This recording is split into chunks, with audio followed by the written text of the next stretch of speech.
Здравствуйте, любители нумерологии! С вами Виктория. Тема видео посвящена связи даты рождения с жизненными этапами. Я думаю, некоторым из вас доводилось общаться, может быть, с профессиональными нумерологами или людьми, которые уже давно увлекаются этой темой. И они в ключевых моментах безошибочно могут рассказать и о детстве человека, и о формировании его личности, и о переходе во взрослый период жизни, о важных моментах, может быть, из взрослой жизни, ну и даже об уважаемом возрасте тоже. На самом деле это несложно, и для этого даже не нужно делать каких-то определенных расчетов, достаточно просто знать дату рождения. Прежде всего нужно понимать, что дата рождения – это тот дар, который остается с нами на всю жизнь. Это тот ресурс, из которого можно черпать энергию и, в общем-то, открывать в себе что-то новое, помогать развиваться определенным качествам. И вот как раз в этом видео мы и поговорим о том, как же научиться так разбираться в людях, как же научиться так разбираться в своей дате, как оценить эти переходы, эти стремления и на что это влияет.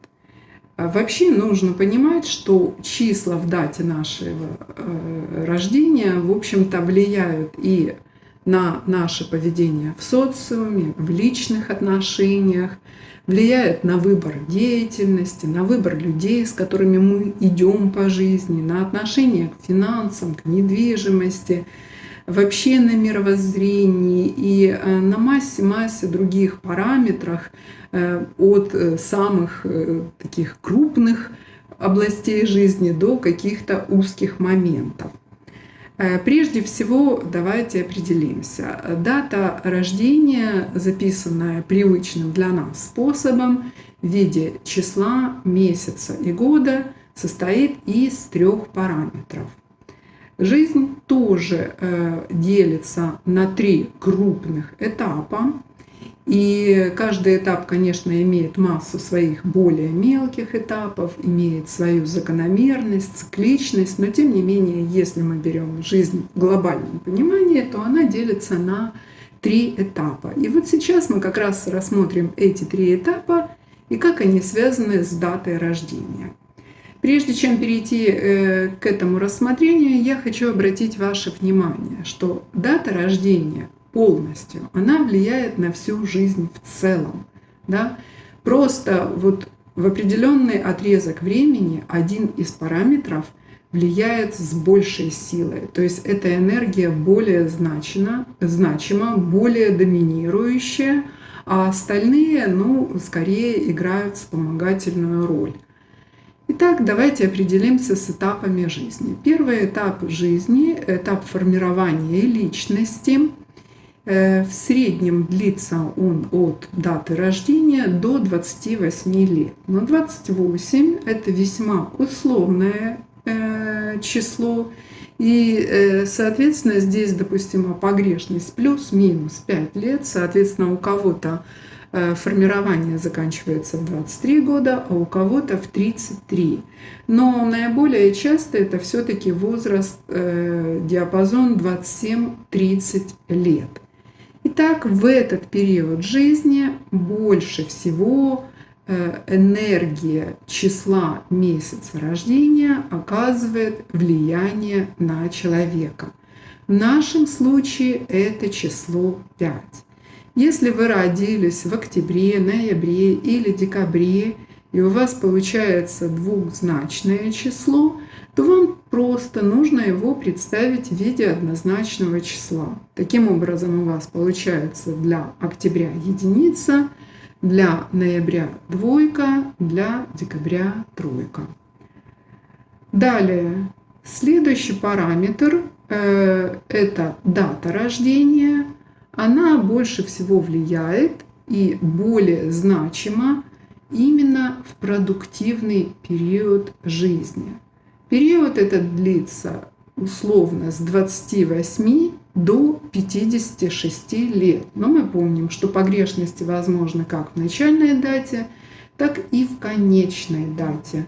56 лет тоже весьма условно. У кого-то этот период может наставать раньше, у кого-то позже.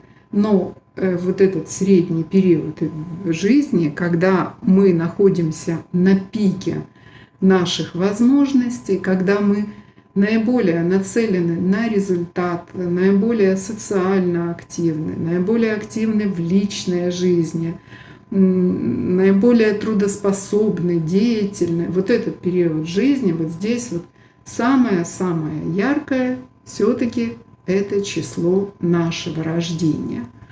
И, соответственно, число рождения тоже нужно представить в виде однозначного числа, вот как показано на нашем примере. То есть, если вы родились, к примеру, 18 числа, 1 плюс 8, у нас получается 9. Соответственно, энергия девятки в этот период более значима. То есть мы видим уже, как произошел переход.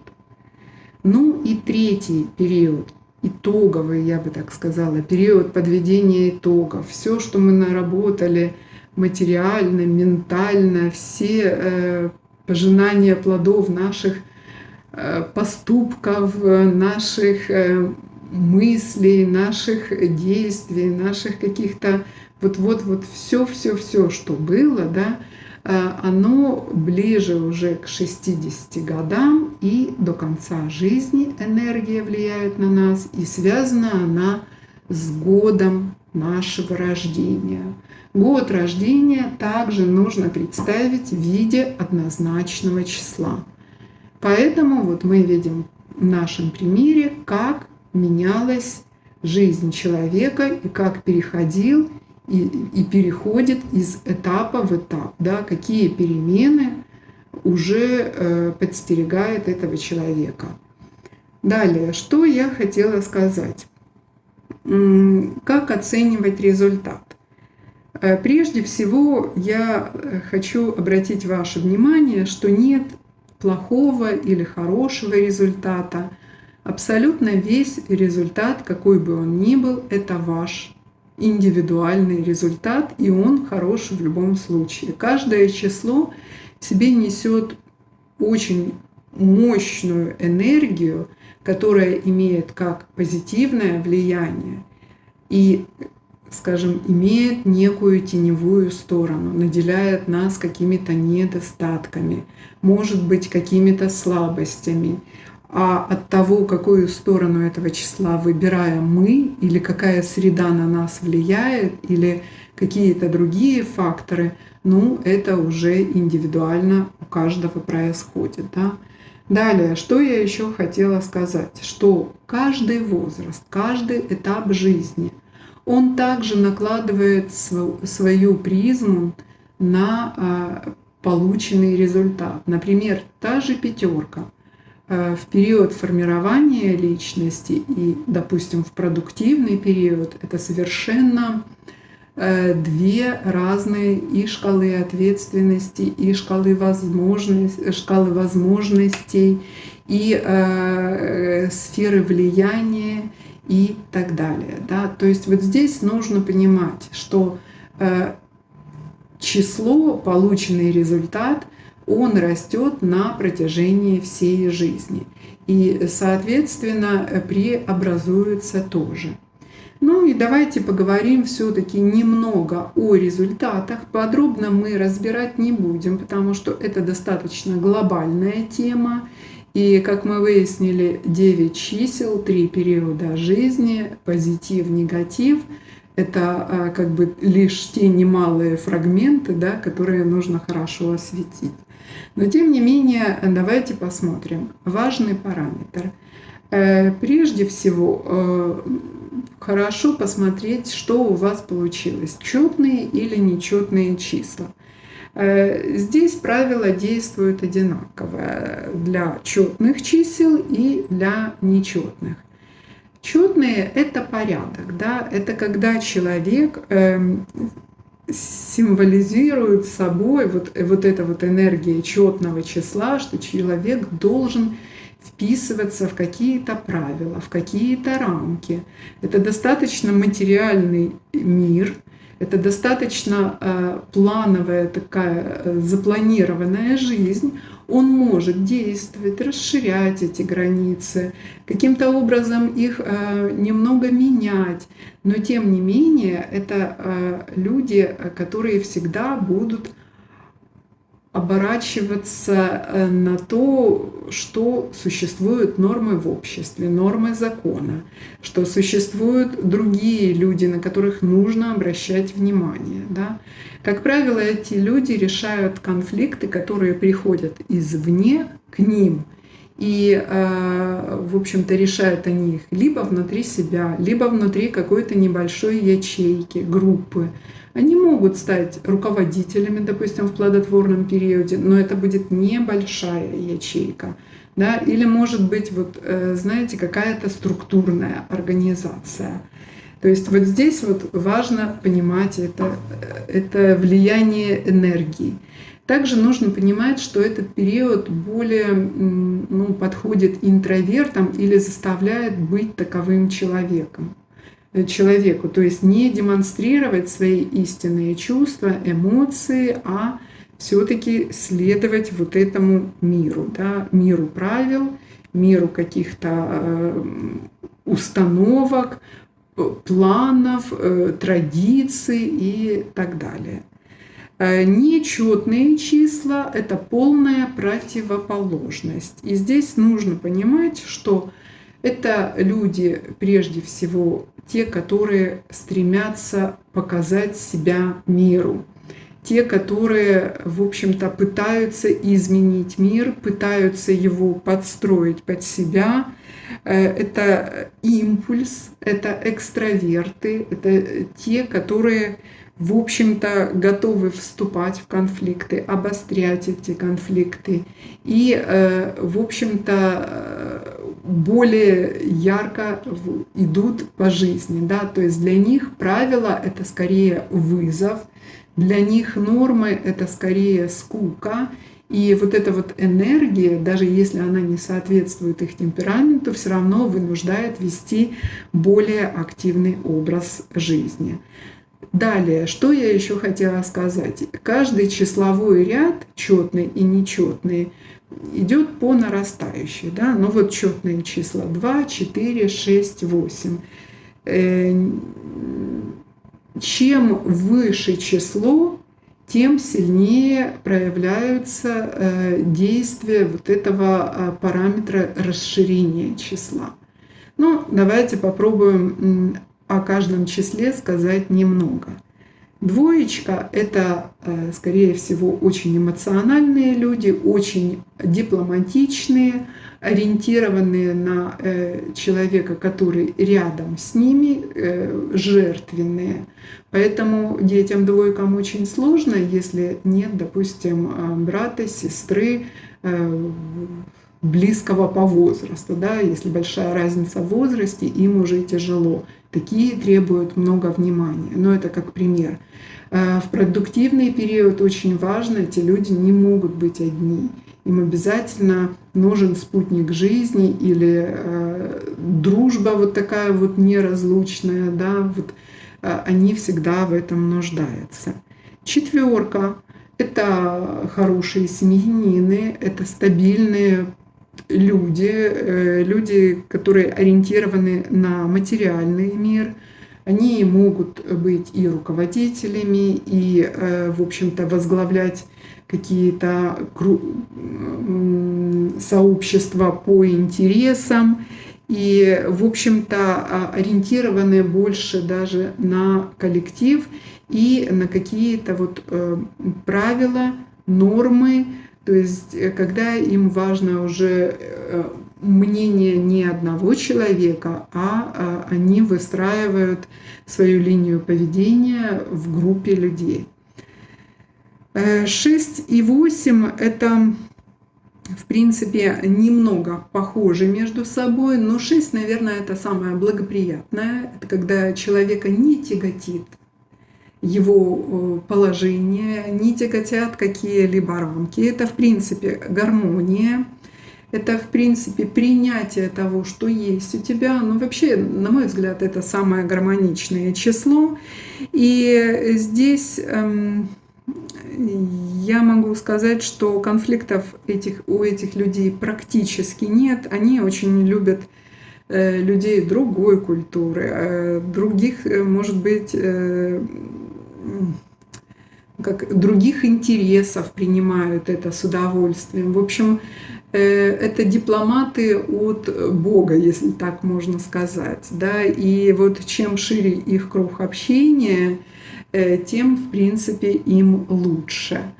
Ну, восьмерка — это вообще достаточно сложное понимание к числу. Здесь люди пытаются решить конфликт между духовным и материальным миром глобально. И все это делать как-то внутри себя, внутри, опять-таки, групп людей, но они также принимают хорошо и другие культуры, другое общество, и готовы к управлению. И очень-очень, скажем так, хорошо владеют материальным миром. Да, в финансах этим людям нет равных. Поэтому иногда встречаются дети, которые очень хорошо разбираются в финансах. И буквально вот с детства у них есть некая коммерческая жилка. Так вот, это достаточно присуще восьмеркам.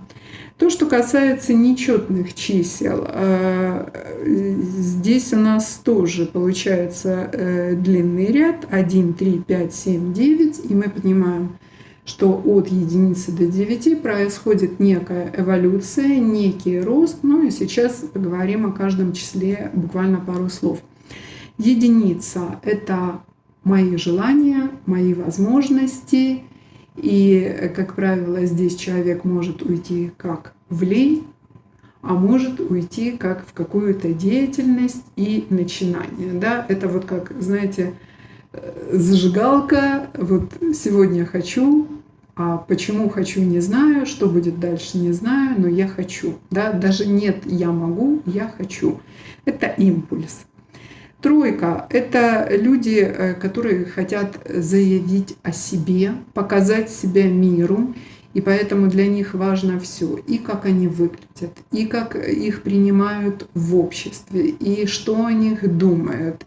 И им главное, вот знаете, везде успеть, все начать, очень коммуникабельные и, в принципе, очень такие яркие, да, то есть их заботит все от внешнего вида до какого-то, скажем, места их в этом мире, да, и они, как правило, пытаются покрыть как можно больше сфер с собой, как можно больше успеть. Вот это всегда много кругов по интересам, это всегда много обязанностей, но даже не обязанностей, всегда эти люди куда-то бегут, торопятся, что-то пытаются успеть, и очень, ну, я бы сказала, ну, может быть, им присуща некая показушность.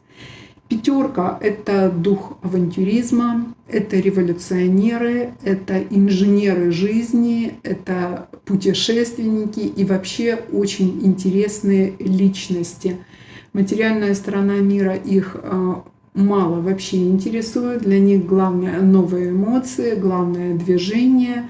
И вот если пятерка ребенок, как в нашем примере, то это достаточно непросто. Это просто сумасшедший кругозор, бесконечно большой. Это миллион вопросов, на которые нужно получить ответы, и желательно опытным путем. Далее, семерка. Семерка — самое, наверное, загадочное число. Это познание мира, принятие себя в этом мире, познание каких-то законов мироздания. И очень подходит для творческих людей. Поэтому эта семерка, в общем-то, может проявиться в любом возрасте, если она вообще присутствует в дате рождения, даже не в итоговом числе, а просто она всегда вырвется наружу. Здесь может быть и оккультные науки, и религия, и какой-то творческий порыв, и либо же просто жертвенность себя ради кого-то, ради идеи. Часто эти люди могут заблуждаться, наступать, скажем, на одни и те же грабли и пытаясь вести за собой людей, например, возглавлять какие-то коллективы, да, группы по интересам, может быть, как-то что-то делая, они прежде всего познают себя, и это основное для них, наверное. Да? Они преобразуются постоянно. В них происходит некая трансформация и духовное развитие. Но девятка – это смысл жизни. Это люди, которые стоят, я бы сказала, на верхней ступени эволюции. Они знают, как устроен этот мир. Они обладают всеми качествами от единицы до девятки. И вот, знаете, им уже важно не свое место в этом мире, не материальные какие-то блага, а желание изменить мир к лучшему, желание сделать мир лучше, желание помочь, может, тем, кто может сделать этот мир лучше. Это те люди, которые, в общем-то, занимаются благотворительностью, это те люди, которые открывают таланты в других, это те люди, которые могут выбрать свою жизнь, служение какой-то глобальной идеи, которая может действительно изменить этот мир. Итак, давайте подведем итоги. Мы определились, что дата рождения, состоящая из 3 параметров, соответствует 3 важным периодам в жизни. Это первый момент. Но нельзя сказать, что один параметр только четко влияет на этот период жизни. Влияют все. Просто влияние энергии числа в данный момент определенного параметра оказывается более сильным. Переход происходит плавно, на это у кого-то уходит от года до 3 лет, но тем не менее он ощутим, и человек его замечает сам в себе. И мы уходим от темы негативные числа, таких нет просто. Все числа, они несут свою энергию, которая необходима этому миру, а для вас это прежде всего ресурс, который имеет 2 стороны. Да? Мы помним, есть светлая сторона, есть темная сторона. И от того, какую грань, в общем-то, показывает это число в вашей жизни, это все в ваших руках. Это все в вашем окружении. Поэтому желаю всем нам понимания, всем нам, независимо от числа, дипломатии, ну и благоприятных расчетов. Жду вас снова на страницах своего канала.